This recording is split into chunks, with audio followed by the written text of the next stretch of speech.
In this guide to navigating your employee benefits, we're going to talk through life insurance, everything you should consider when making your election. So let's begin the conversation with first talking through why it's needed. So life insurance is meant to protect a family financially upon the loss of an earner. So if you as an employee have a dependent or dependents that rely on you for income, it's critical to consider life insurance to support them if something were to happen to you. Now let's talk through who needs it the least and who needs it the most. So starting with the least, it could be your single individuals that don't have a partner or don't have any dependents. So they wouldn't harm anyone financially if something were to happen to them. It could also be dual income couples that are financially independent from one another, don't have any kids, don't have any dependents. And then finally, your retirees that don't have any dependents. So one retiree that doesn't have a spouse that relies on their income in retirement. Now let's talk through who needs it more. So first off, your families with young kids. So if you're a parent and you're the breadwinner of your family and you're supporting your family financially with your income, you have young kids that are relying on you, it's critical to consider life insurance to make sure your family is taken care of. It could also be your single income couple. So if there's two partners and one of them makes the majority of money and supports the other financially, then there could be a case for why life insurance is needed on that said individual. And then finally, your retirees with dependents. So an example of this would be a retiree that has a pension and the other spouse is relying on their pension for their lifestyle. Not all pensions offer 100% survivor benefit. So if the survivor benefit wasn't 100%, then life insurance could be needed to support that other spouse financially if the retiree passes away. So now let's talk a little bit about how premiums work with life insurance and how they're calculated.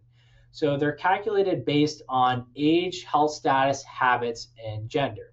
So generally, the younger you are, the lower your premiums are going to be. In addition to that, the healthier you are, the lower your premiums are going to be. As far as habits, what I'm primarily talking about is smoking here. So non-smokers are going to qualify for better premium rates, whereas smokers may have higher premium rates. And then gender. So women typically have lower life insurance premiums compared to men because they tend to live longer and have a lower risk of mortality.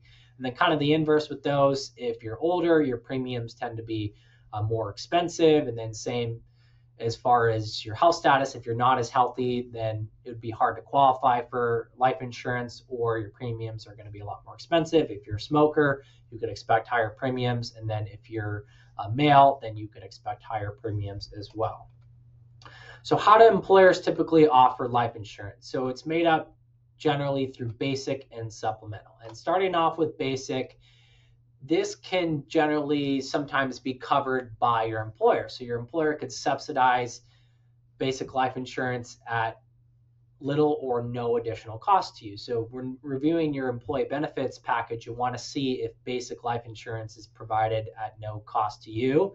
And generally, basic life insurance could either be like a fixed amount, say like $50,000, or a multiple of your base salary, such as like 1x or 2x your salary. So an individual making $100,000 a year with 2x basic life insurance coverage would have a $200,000 death benefit. And if basic's offered, then generally supplemental life insurance can be purchased above and beyond what you're covered on the basic end. With supplemental life insurance, there's maximum coverage limits. So you want to review your employee benefits package to see how much life insurance you can purchase through your employer. What's the maximum limit that you can get insured? And then there's also an opportunity generally to purchase coverage for your spouse and your kids, your dependents. And then the final piece here is there's generally evidence of insurability. So there may be a set amount of death benefit that you could get without going through medical underwriting. But once you exceed that death benefit amount, then you may need to answer a health questionnaire, release medical records, and provide proof that you're healthy enough for the insurance that you're applying for. So that's a little bit about supplemental coverage. In general, life insurance through your employer is typically going to be cheaper because the rates are based on the group rather than the individual. So it could be wise to purchase life insurance through the employer because it's more affordable. but you may not be able to get as much as you need based on the coverage limits provided by the employer.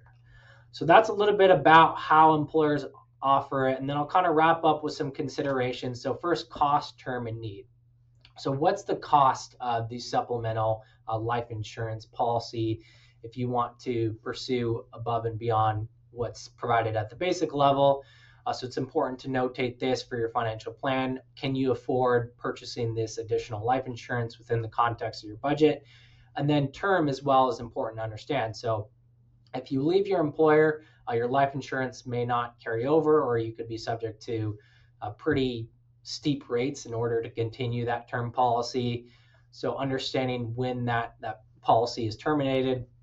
And then finally, the life insurance needs. So I kind of hinted at this already, but you generally have maximum coverage limits with supplemental life insurance, and that may not be enough as far as coverage through your employer in order to support your family financially if something were to happen to you. This is where you can do a life insurance needs analysis and determine here's exactly how much life insurance you need for your family so that they're taken care of if something were to happen to you. So those are all the considerations. Hopefully this was helpful. Click the top right of this video for an article that goes into more depth, and thank you very much.